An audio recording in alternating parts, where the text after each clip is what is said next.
Welcome, everybody. You've got Matt here and Tjaša with Teraganix, and we are going to be discussing a little bit today about our EM Nitro protocol, our nitrogen reduction protocol.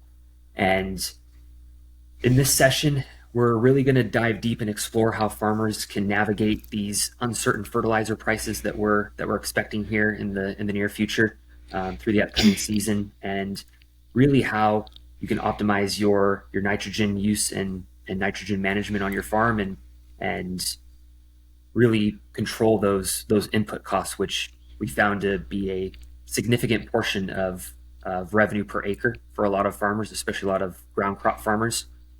So today we're really gonna tackle some of the current challenges that farmers face with relation to fertilizer costs, some of the common myths that we see out there with regard to nitrogen use and fertilizer use in commercial agriculture. We're going to introduce you to the EM Nitro protocol, talk through how that works, bring you through the process, how it's applied, what results we're seeing, and yeah, we'll share some of the real world success stories that we have. So we'll kick it off here with Tjaša to give us a little bit of backstory on who Teraganix is and the role that she plays here with the team. Thank you, Matt. So Teraganix, we work with effective microorganisms. If you heard of EM1, our goal is in agriculture to reduce inputs, herbicide inputs, nitrogen inputs. Our goal is to support soil health, to support plant health. Our products are used in various different fields, from probiotics for gut health to probiotics for soil health to probiotics for animal health. It's used in agriculture, in cannabis growing, in poultry, in cattle, livestock. But mainly today we're going to talk about agriculture and nitrogen reduction.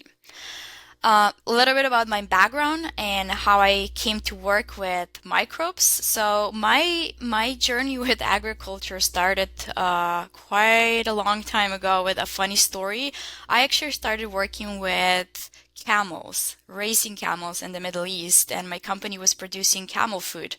Why I started doing that is because, on my travels, I've seen this interesting thing, how they're feeding camels with a lot of sugar and basically destroying their health for performance.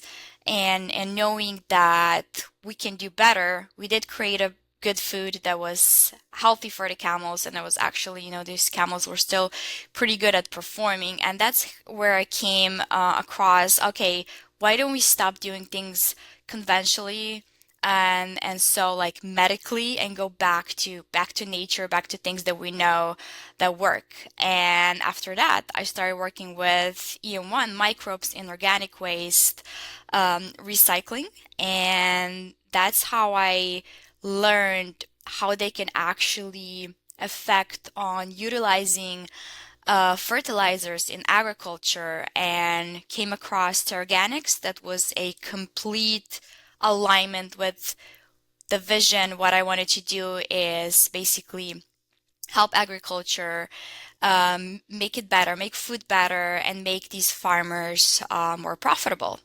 And that's why I joined Teraganix. Over the last few years that you've been with the team, what problems have you identified that really led to the development of the EM Nitro protocol? So we can see that especially ground crops, which are very important in the United States, and they've been grown on millions of acres, are using a lot of synthetic nitrogen fertilizers. And fortunately, yes, we've seen in our past, in our history, when we managed to synthetize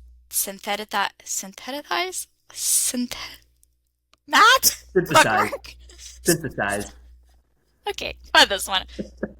Um, we've seen in our past when agriculture became big scale, that when we managed to synthesize nitrogen fertilizers, yes, at first we've seen, one bag more, 7 bushels more an acre, and it was very important at that time to feed the world, and basically the demand of food was bigger and bigger, and the conventional agriculture, managed to supply according to those demands because of nitrogen fertilizers. But what we've seen in the last decades, the benefits are not bigger than the cost that we're going to start to pay, and the soil is being more and more depleted because of that.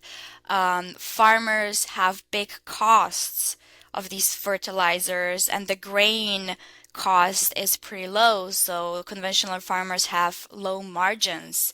So we try to help that. So especially in 2022, we've seen that it was 150%, 200% of nitrogen fertilizer costs went up. And it was a big hit for conventional agriculture in the United States because of that. So that was probably one of the biggest things that we've seen that we can help.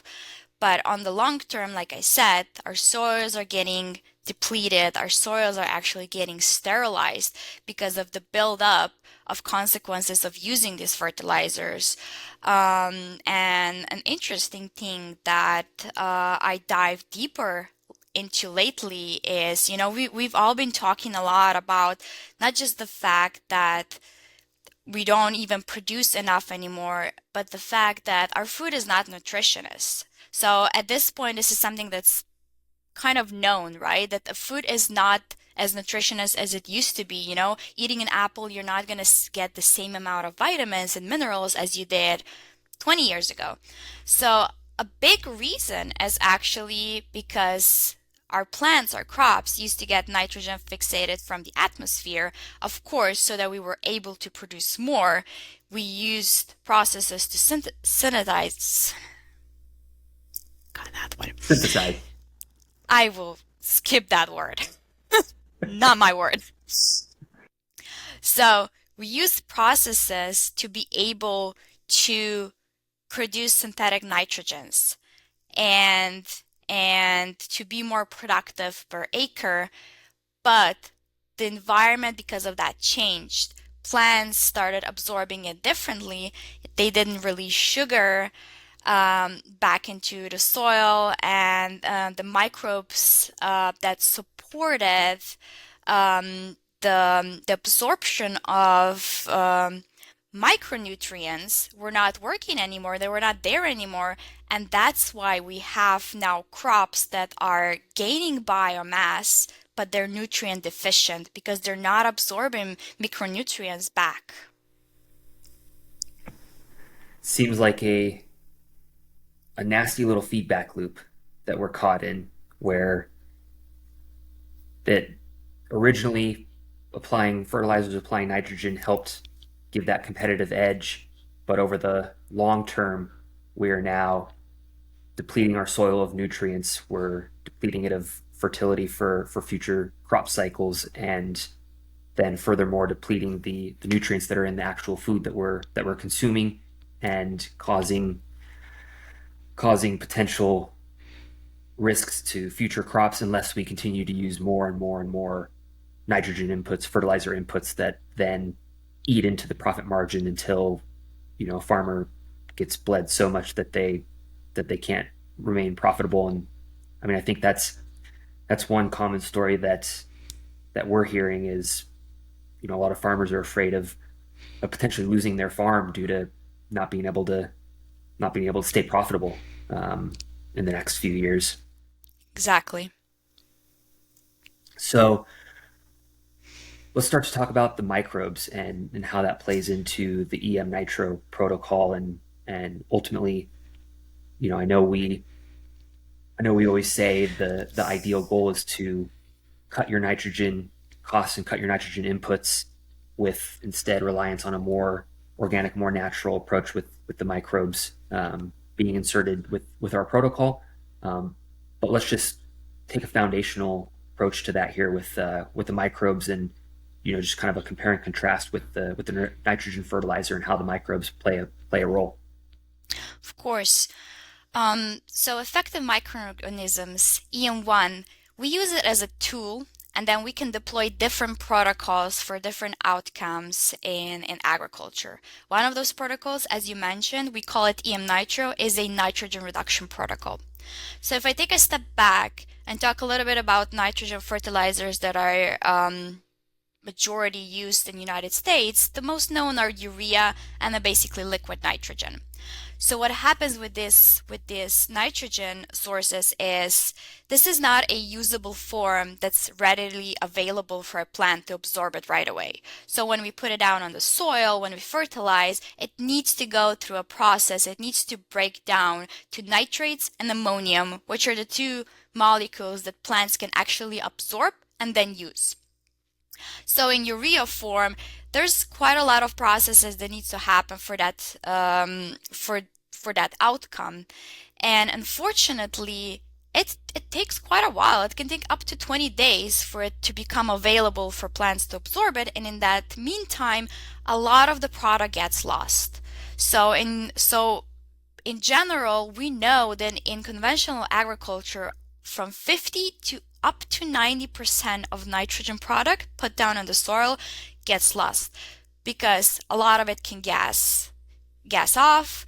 When it's in the form of nitrates, it can easily leach, so it can go into groundwater. If it's a slopey hill, it can leach even faster. If you don't have a lot of organic matter in the soil, it doesn't bind with anything. Again, it just leaches out. So we already know we're losing a lot of that product. So, we have a cost effect there and we have an environmental effect there.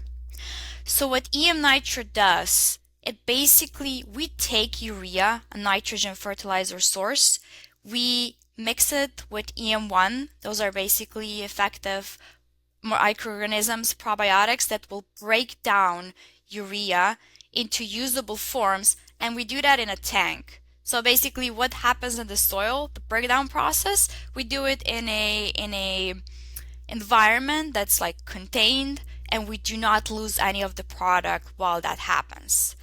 And then the end product, we call it EM Nitro, we apply it foliar on leaves, so we do not apply it on the soil.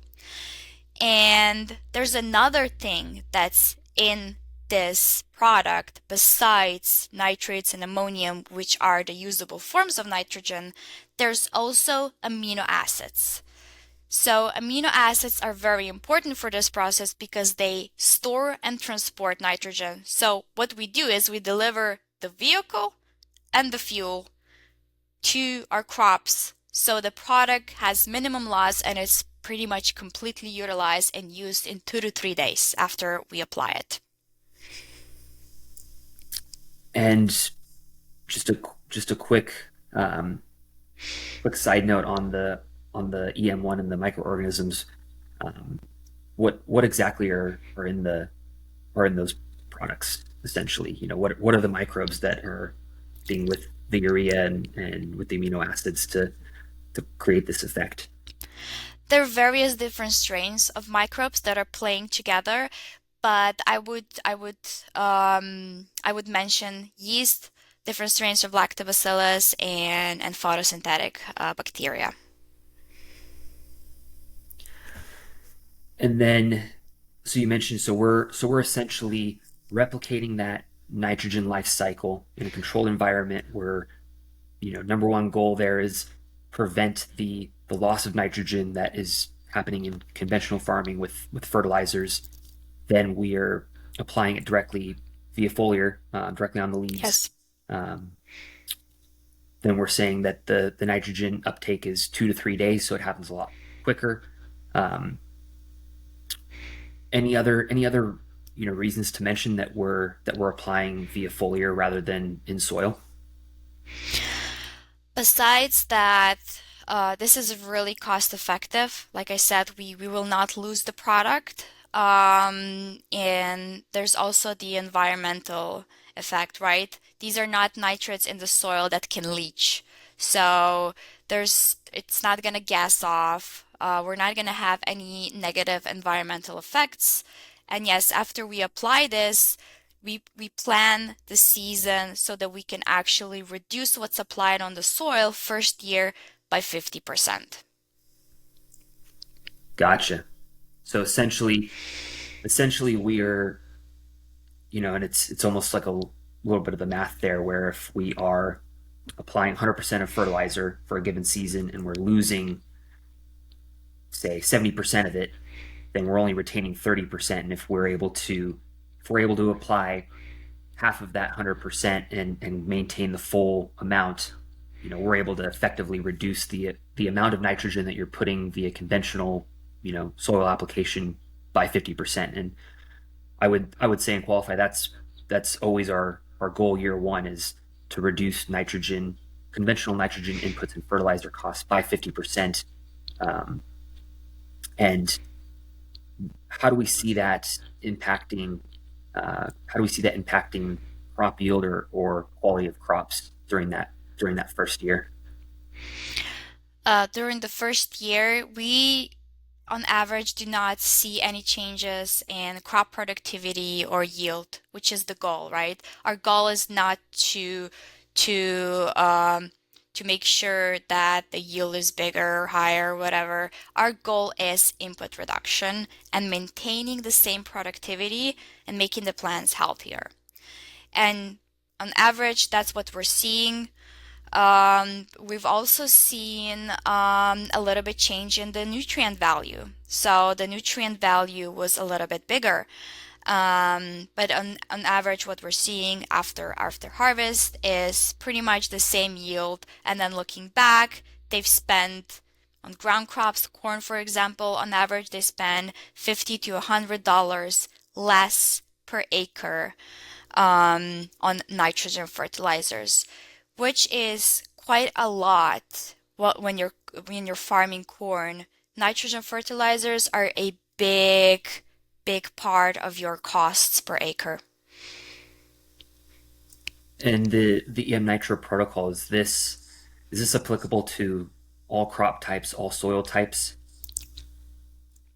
Yes, EM Nitro is applicable to any crop or produce where you are using synthetic nitrogen fertilizers.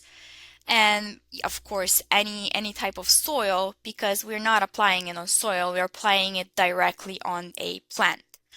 Of course, there are different doses, there are different protocols for different crops. We always adjust it to the farm's needs. We check, how much nitrogen is being used, what type of crops they're farming or produce, and then we make sure that we deliver it at the exact right time when the plant needs it the most, which is for different plants in different growing stages. What would you say is it? And I guess hard to say typical when we're customizing protocol per farm, but what are some examples of application? I'm thinking in the sense of, so it gets applied as a foliar spray, you know, at the right time, like for a typical farmer or an example farmer that we see, how many applications of the EM Nitro foliar spray application is happening per season, and at what times are we typically seeing that happen? Yes. We're working with different crops, but majority we work with corn, wheat, pasture, hay. Those are our leading crops. For corn and wheat, we apply it 2 times in the season. It's mostly applied in vegetative state for corn, and for pasture, we apply it after each cutting. So depending on how many cuttings a season there are, I would say the farmers we worked with, that would be 2 to 4 cuttings a season. That's how many applications we have. And then depending on where someone's at, and I know we're mainly focused here in the United States, but depending on where someone's at with weather conditions, is there any kind of variance there depending on the region or the weather? The weather conditions itself, if they are, average, if you don't have, we're talking about here, excessive weather, incidents like hail or, a hurricane that we cannot affect. But in average weather conditions, it pretty much works in any weather condition. Um, like I said, it's absorbed in 2 to 3 days, so there's not much that you need to plan around. Is there going to be excessive rain for the next 20 days, right? Because when you're putting down on soil, if you're putting it down, and then you have 2, 3 weeks of excessive rain, it's going to be washed out. So luckily, because the absorption happens at maximum 3 days, it's easier to plan to apply it. Gotcha. Um, Tell me, what are some of the reactions that we're getting from conventional farmers that have been, farming the same way for years and maybe decades now, that have been caught in the fertilizer, feedback loop, call it. What are some of those reactions that we're getting after the first year, second year trials that we're starting to see? So we always recommend our farmers first year always go with a trial so that you can actually see it side by side. You have the same soil fertility, you'll have the same weather conditions. The only thing you're going to change between these two fields is you're gonna use 50% less nitrogen so that they can actually see, okay, I saved money on this one and the yield is comparable, it's the same. And what we're seeing is they're pretty excited when they harvest and they see that pretty much they're getting the same yield. And then looking back, they're like, oh yeah, I spent $50 less. So, on 1,000 acres, that's significant amount of savings, for example. And lately we've also been getting some other results and calls. For example, like I'm gonna share a funny story. This is a farmer that has cattle and has been using EM Nitro for second year now on pasture, and he noticed that from the first year that he used EM Nitro and the second year that he used EM Nitro, he had the same yield, right? He harvested the same amount of his crop, but he added more heads. So now he has more heads in his on his farm, and he said that he's feeding them with the same amount, which is indicating that the nutritional value of the crop is just higher. And we've been getting that feedback mostly from pasture because I guess they can notice it faster, that the nutrition value is higher. And corn, by far the biggest result that they're seeing is, you know, $50 to $100 on average savings, which is a big deal. That's a huge deal, and I know that's usually our sticking point is, first and foremost we want to increase farmer profitability. We want to help you reduce those nitrogen costs, those fertilizer input costs by 50%.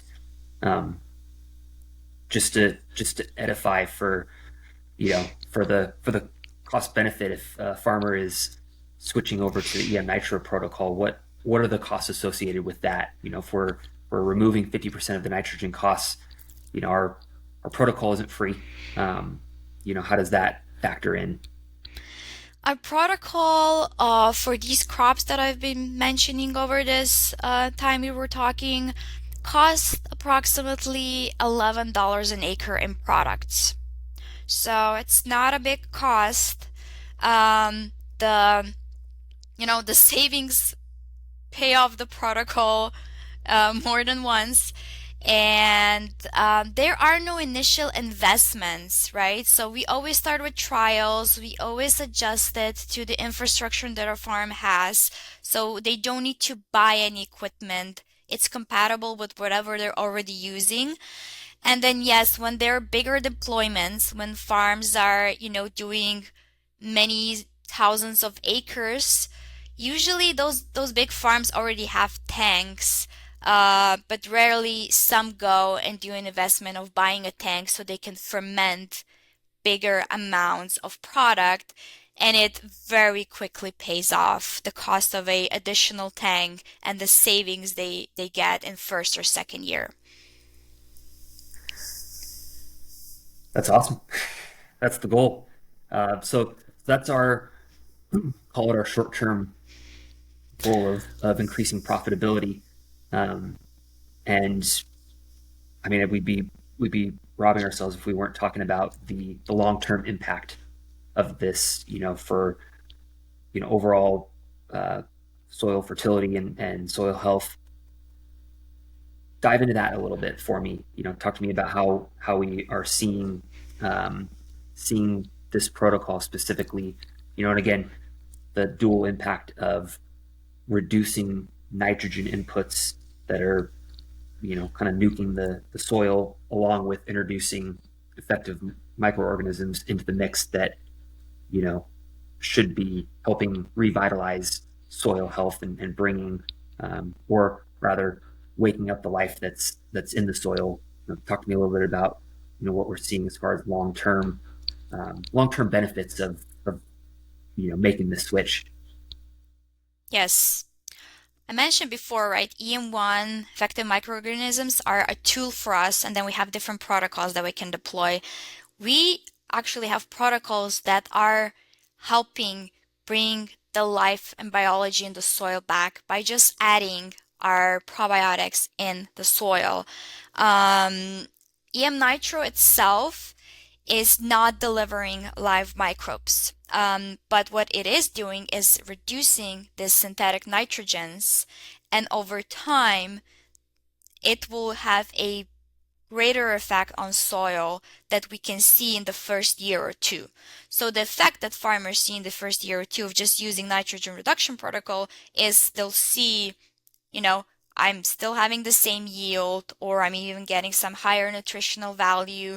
I am spending less money on nitrogen fertilizers, but over time, you'll see that there's going to be less and less build up excessive nitrogen in the soil that's usually just building up there. And if you don't have a good biology in soil, you cannot use that product. We call it it's locked in. It's locked in nutrients, and then they can get washed out. So a lot of it actually goes into groundwater. So those are the things that, authorities are also testing, how much nitrates are there in groundwater.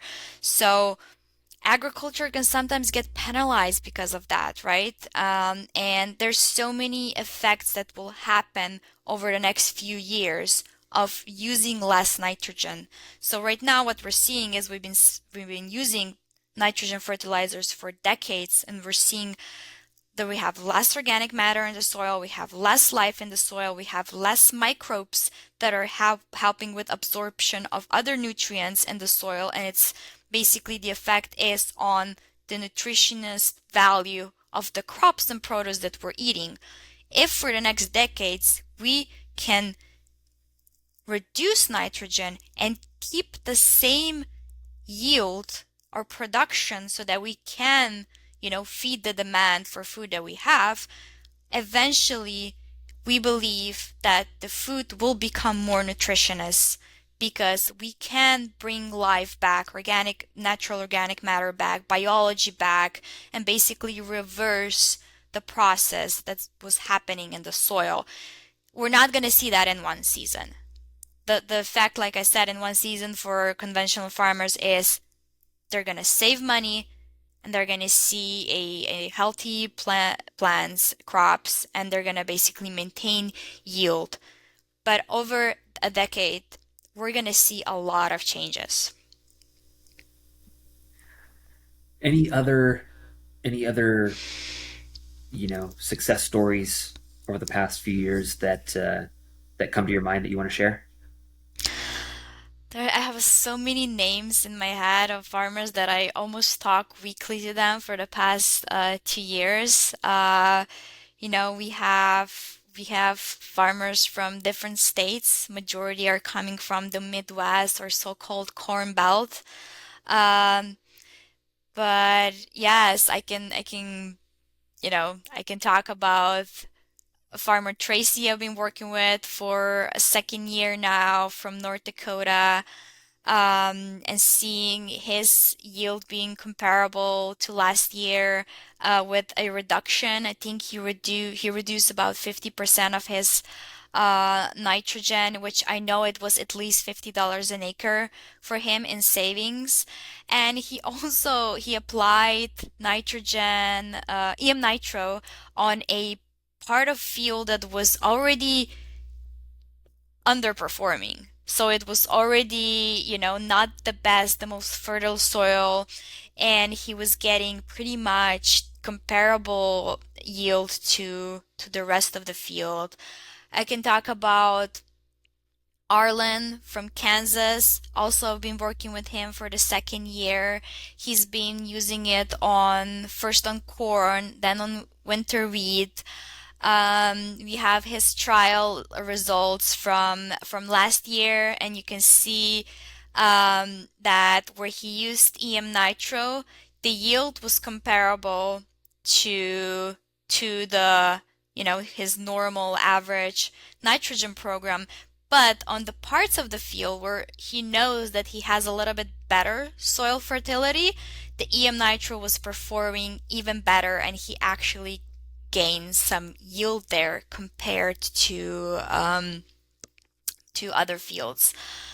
I can talk about Mike and Danny. They're both pasture farm. They both farm pasture. They both have cattle, and they both called me to let me know, hey, I think I'm seeing a higher nutritional value in my crop. When I mentioned before, adding more heads the second year and still basically using the same amount of food made him think, hey, I think I have a higher nutritional value because they don't eat as much. They're happy. They eat the same amount or a bit less than last year, and they're doing great. And I think it's because the nutritional value is higher. And I got a couple of calls like that. That's awesome. I just saw you light up thinking about all the stories. I mean, this is for us and the rest of the Teraganix team. It's you know getting getting to interact with those farmers and seeing and hearing those success stories. Makes it the reason why we get up and do what we do. Um, maybe we close on that and just kind of get some thoughts from you on what does it mean to be able to work with these farmers and see the impact that we're seeing and see the results that are potentially changing you know right changing lives and changing the future and the impact of of the land that their families have had and that they're going to farm and pass down to future generations. Yes. The farmers we work with, these are like second, third generation family farms. I mean, they're pretty big compared to where I come from. I come from Slovenia in Europe, and I think we talked a couple of days ago and compared, the acres that we farm there are compatible. The whole acreage that we farm there is comparable with one really big corporate farm in United States, for example, right? So, these farms look so big to me, but they're not that big farms. They're family farms, they're second, third generation, and this is their life. This is what feeds their family, and they very much care about their farms. They care about their plants, and they care about the product they put out there.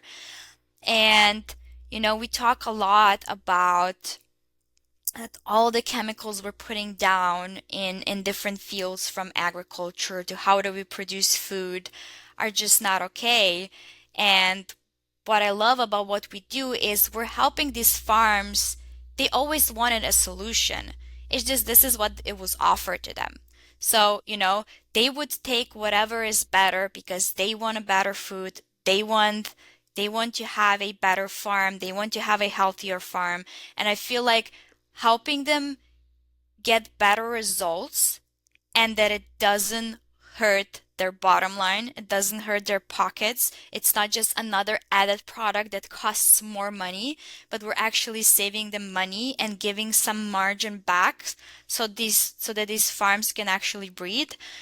Means a lot to me, and it's fun. I like doing it. I like working with them, and I love at the end of the first year when they actually like see results, and you can see how they light up and see how they can use it next year and basically utilize it more and get more benefits, since when they deploy more and more and more acres.